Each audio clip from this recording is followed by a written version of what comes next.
Afternoon or evening or morning if you're watching this around the world.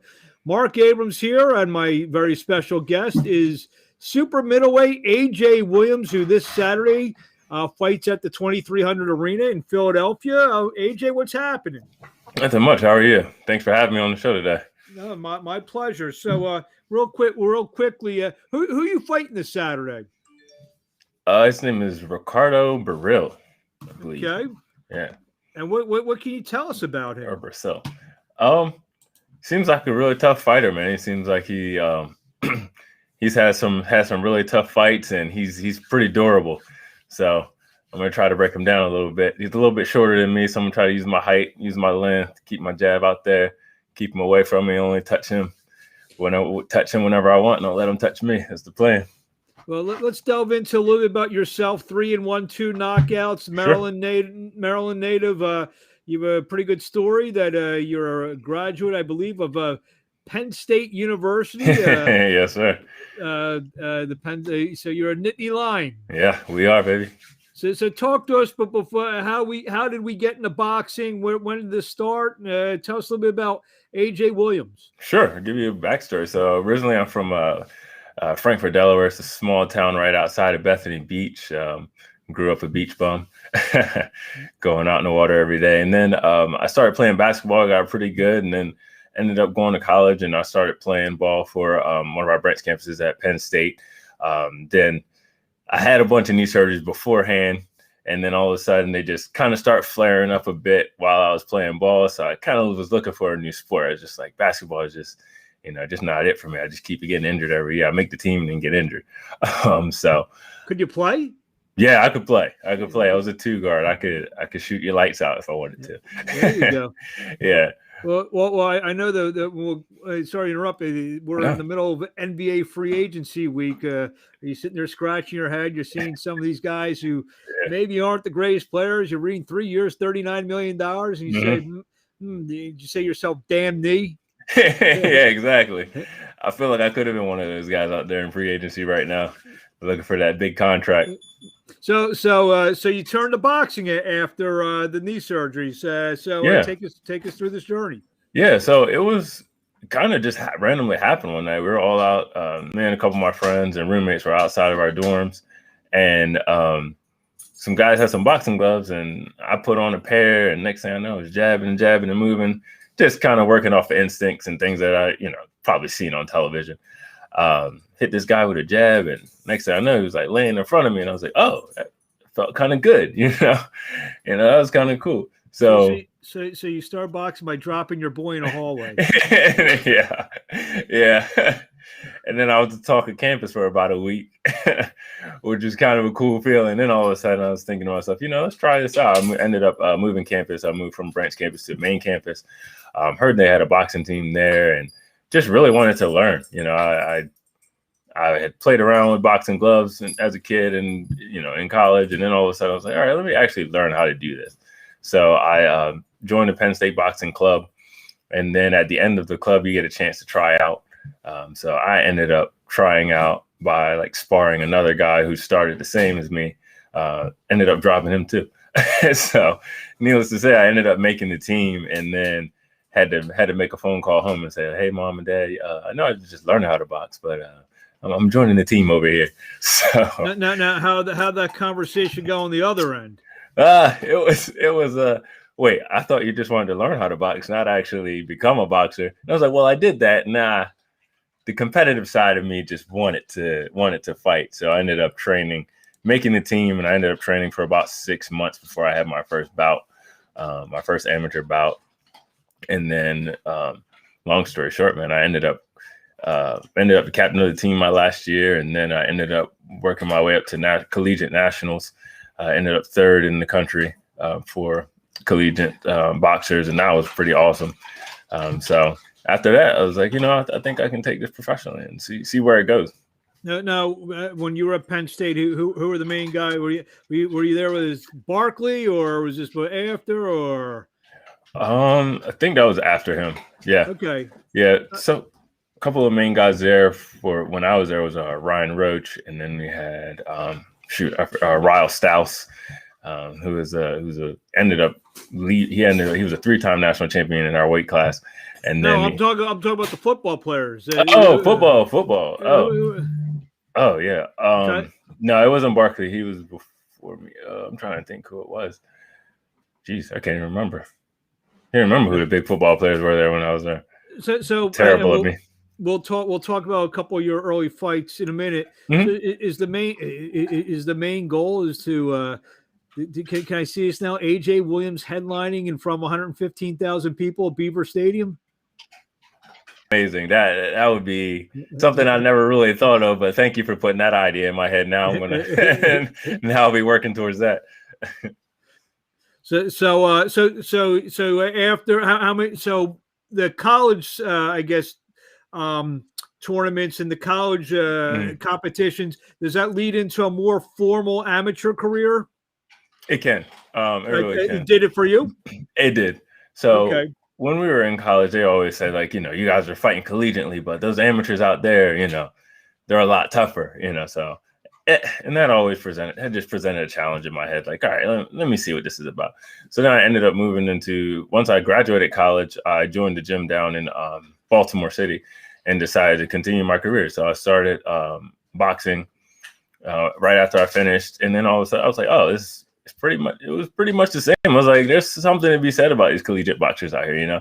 I was still holding my own out. I think I took maybe I actually took 10 more fights once I graduated college. I ended up with around 25, I believe, with a few exhibitions here and there. But yeah, so I just naturally rolled over into the amateurs outside of college. And yeah, go ahead. While you're competing at Penn State, is a pro career on your mind, or are you just, hey, I'm going to do this for the team, the school, and we'll figure it out later? Yeah, that's exactly what it was. I really never really thought about turning pro. I didn't think about turning pro until I made nationals, and then I set a goal for myself. I said, if I win nationals, I'm going to turn pro and see where this thing can go, see where it can take me. I didn't win, but I still had it in the back of my mind to try to figure out, like, hey, I just didn't want to be 50, 60 years old down the road and then wondering what could have been. So I ended up turning pro. So we're 4 fights in, 3-1, 2 knockouts.